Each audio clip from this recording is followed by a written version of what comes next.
On the basis of this formula, the atom was split, the atomic bombs were created, nuclear energy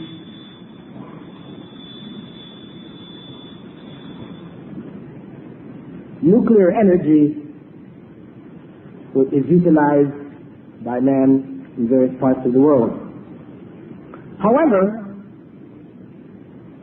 from an Islamic point of view, this formula is false as it is expressed.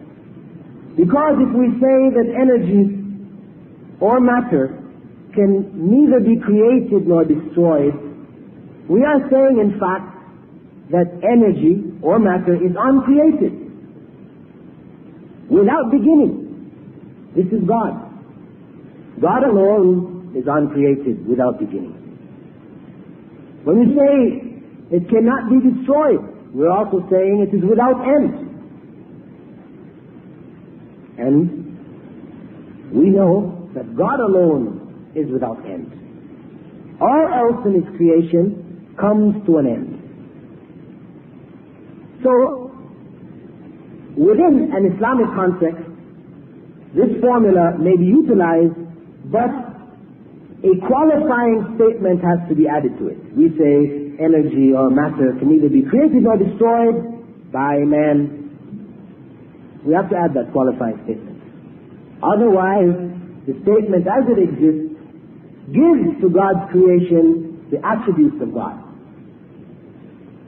And it is on the basis of this principle that certain segments of the Muslim world have broken away from what we could call the orthodoxy.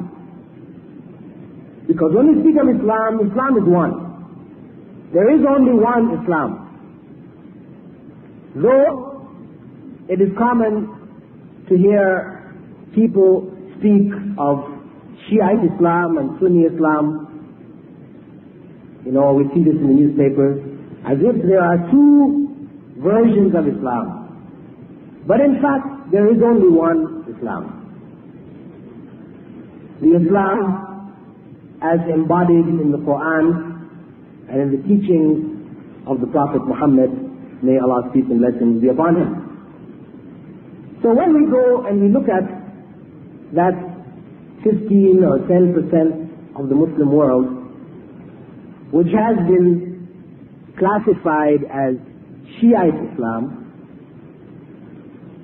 and we look into what are their beliefs. Are they in fact a part of the main body of Islam, or have they deviated and broken away from the mainstream of Islam? What we find is that it is fundamental within the beliefs of the Shiites that there are 12 individuals known as the 12 Imams, who begin with Ali, the son-in-law of the Prophet Muhammad, may Allah's peace and blessings be upon him. His son Hassan and his other son Hussein, by the daughter of the Prophet Muhammad, may Allah's peace and blessings be upon him, and 9 other children and grandchildren of Hussein. This makes up what is referred to among Shiites as the 12 Imams. And it is basic to their belief that belief in the Imams is something which is so essential that if one does not hold this belief, one is in fact not a true Muslim.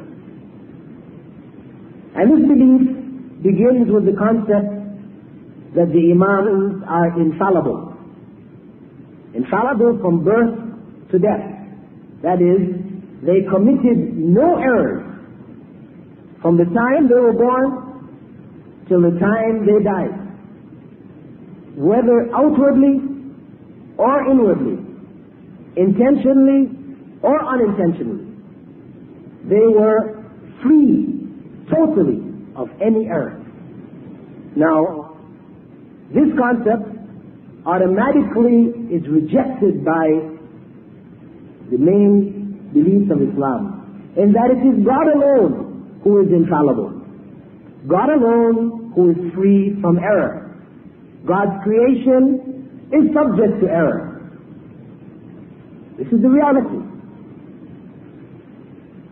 The Prophet Muhammad, may Allah's peace and blessings be upon him, has said that every descendant of Adam commits errors. But the best of them are those who turn frequently to God in repentance. So all human beings commit errors. And to say that any human being is free totally of error is to give the attributes of God to man. Furthermore, they say, as part of their belief, that these Imams knew the past, the present, and the future. In other words, they were omniscient. They had knowledge of all things. Again, this is a quality which belongs only to God. And so on. When you go through the various beliefs of the Shiites concerning the Imams, what we find is consistently they have given the qualities of God to His creation. And that takes them out of mainstream Islam, and as such, they are not considered to be true Muslims as a body. I mean, of course, we're not saying that for each and every individual, because different people may hold different personal beliefs. But as a system, the system of Shiaism, as it is generally known, has deviated from mainstream Islam in that it has given the qualities of God to His creation. And again, this of course is the dividing point between any group which arises within the body of Muslims that claims in any way that any human beings have, for example, the ability to answer man's prayers. You have amongst some Muslims, or those who call themselves Muslims, some who hold that there are saints. There are humans who, having died centuries ago, are capable of answering our prayers. And so they may pray to these individuals, believing that these individuals will carry their prayers to God, or they will answer the prayers directly.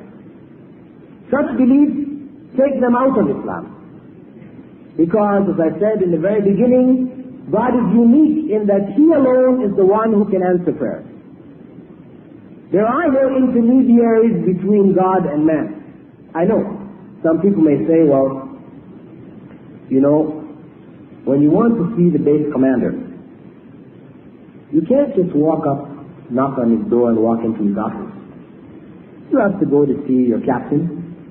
The captain will go and speak to the major to the colonel, and the colonel will go and speak to the general. And if you follow that chain of command, then whatever you're seeking may be fulfilled. In the same way, if you want your prayers to be answered by God, you who are a dirty individual, covered in sin, committing sins all the time, how can you possibly expect to stand before God and expect your prayers to be answered? No. You must turn to some pure soul who you will call a saint, who is close to God. And when you pray to this saint, because of his closeness to God, he can convey your prayers to God, and your prayers will then be answered. Now, it may sound reasonably logical. However, given the Islamic concept of the uniqueness of God, it is false. Because, for one, you're making God like His creation, like the general. You can't go directly to God, but this is making God like His creation. Two, you are giving some of God's creation the ability to answer your prayers for you. For those who pray to saints, expecting them to answer their prayers. These acts are classified in Islam as acts of shirk, or idolatry, paganism. where one is worshipping other than God. And this presentation was of necessity